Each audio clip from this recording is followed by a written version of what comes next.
When a group of friends recklessly violates the sacred rule of tarot readings, never use someone else's deck, they unknowingly unleash an unspeakable evil trapped within the cursed cards. One by one, they come face to face with destiny and end up in a race against death to escape the future foretold in their readings. A group of friends gathers to celebrate and play a game of who is the best marriage candidate, and everyone points to Haley and Grant. Grant then confesses to Baxton that they broke up just before arriving, and Haley tells the others the same thing. They realize they've run out of drinks but are in the middle of nowhere to buy more, so they start searching the house. They find a sign that says "Do not enter," but being fearless, they enter to look for something to entertain themselves with, like alcohol. Baxton finds tarot cards, and Haley knows how to read them. Despite her reluctance, she agrees to read the cards for the group. Haley starts with Elise and tells her that curiosity might cause the High Priestess to make her slip. She tells Madeline that technology will fail her, leading her to end her life.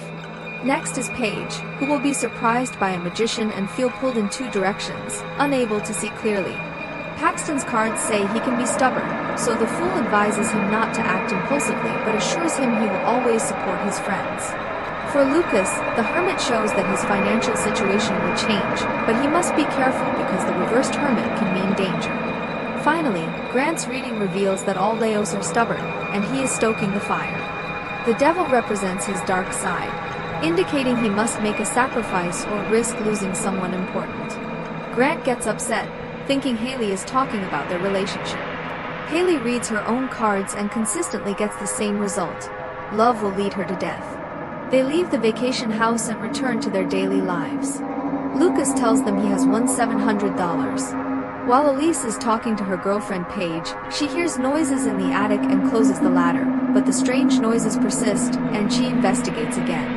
The attic ladder is down again, so she thinks some girls have returned and goes up to check but finds nothing. Suddenly, the attic is lit up, filled with candles and inverted crosses. She slips from the ladder and tries to grab her phone, but the High Priestess pulls her down, and the ladder repeatedly falls on her body until she dies. Paige is devastated, as are their friends, who have no idea what happened. Lucas escorts Madeline to her home to make her feel safer. They seem to have a connection, but she doesn't invite him into her bedroom, so Lucas returns home empty-handed. Haley shares how she lost her mother, who underwent treatment after treatment, but nothing worked. Death cannot be prevented, nor can one blame another person, as destiny is written. Lucas notices a sinister presence on the train tracks and runs when the lights go out. He escapes through a door to the disabled side of the tracks and is told his time has come. He hides in a train car, but is thrown onto a moving train, meeting his end. The friends are shocked by the sudden loss of two friends. They tell the police it is strange for two friends to die, but the police find no evidence of foul play. Paxton believes they were murderers and suspects one of them, but Haley believes in destiny and sees the readings aligning with what happened to each person. Grant, however, doesn't believe in such things. The group investigates and discovers many people have died after tarot readings. They find an astrologer and seek her out. The woman tells them to leave, but Haley pleads for help as her friends are dying. Alma also played tarot and asks for the deck, but they don't have it. Years ago, mysterious deaths occurred, all following horoscope readings. Only one person from a group of friends survived by not having her own horoscope read. Haley, however, did read her own cards. In 1978, an astrologer predicted that a count's wife and child would not survive childbirth. The count expelled the astrologer, but her predictions came true. He accused her of witchcraft, leading to the death of her daughter. In retaliation, the astrologer cast a dark reading on the count, binding her soul to the deck and sealing their fate. Soon after, the count and his associates died terrible deaths.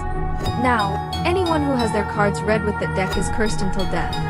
To change their destiny, they must destroy the deck. Madeline, being very clever, recorded Haley's reading, which predicted that technology would fail Madeline under a bridge. Panicking, she begins to flee, with Haley chasing after her. The car's sensors detect something passing beside them, terrifying them with a horrible presence that chases Madeline. Something grabs her by the neck and drags her away, only to throw her back moments later. Everyone flees the scene in panic. The cards are coming to life, so Grant finally agrees to end it all, but Baxton wants to leave. Haley reminds him that his horoscope warned against making rash decisions, but he leaves anyway. The remaining three return to the house, and Paige quickly rebooks it. Meanwhile, Baxton hears strange sounds of someone chasing him, so he hurries. His keycard doesn't work, and the security guard is nowhere to be found. He sees the clown making strange movements but manages to get into the elevator. Inside, he's paralyzed with fear and tries to call Grant, but the signal fails. The crazy clown keeps appearing until the lights go out completely, and he hears only the clown's whistle. The remaining three promise not to separate, knowing any of them could be next. To break the curse, they decide to burn the cards, but none of them catch fire. They call Alma, the astrologer, who makes each card come to life according to the figure depicted on it. Alma invokes the astrologer, starts bleeding, and involuntarily begins reading her horoscope. She draws the Six of Swords and is instantly crucified with 6 swords. While trying to escape, they lose Paige, who gets trapped. Paige hears Haley calling her, but a bulb explodes in her face, blinding her. She ends up on a stage where the magician catches her. She hides in a box, but the magician saws it without hurting her, repeating the act until he finally kills her. It is the most brutal death among the protagonists.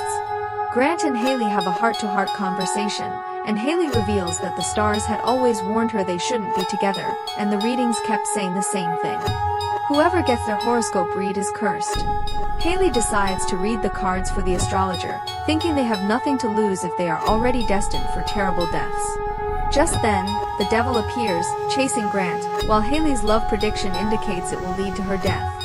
She rushes to get the cards, but death pursues her, making it hard to escape. Death is about to kill her, but Grant, whom they thought was dead, saves her, having escaped the devil. Haley quickly reads the cards, revealing that the astrologer is suffering but won't allow herself to heal. Haley shares her own experience of losing a loved one. The final card for the astrologer is death, causing everything to vanish. Grant is saved from the devil's grasp. Destiny doesn't have to be a curse, one can choose to let go of what causes harm. The astrologer disappears, and the cards finally burn. Grant and Haley remain, but then a car appears, it's just their friend Baxton. Paige is no longer with them. Baxton survived because he screamed so loudly in the elevator that someone arrived, causing the entity to disappear. Destiny can indeed be changed.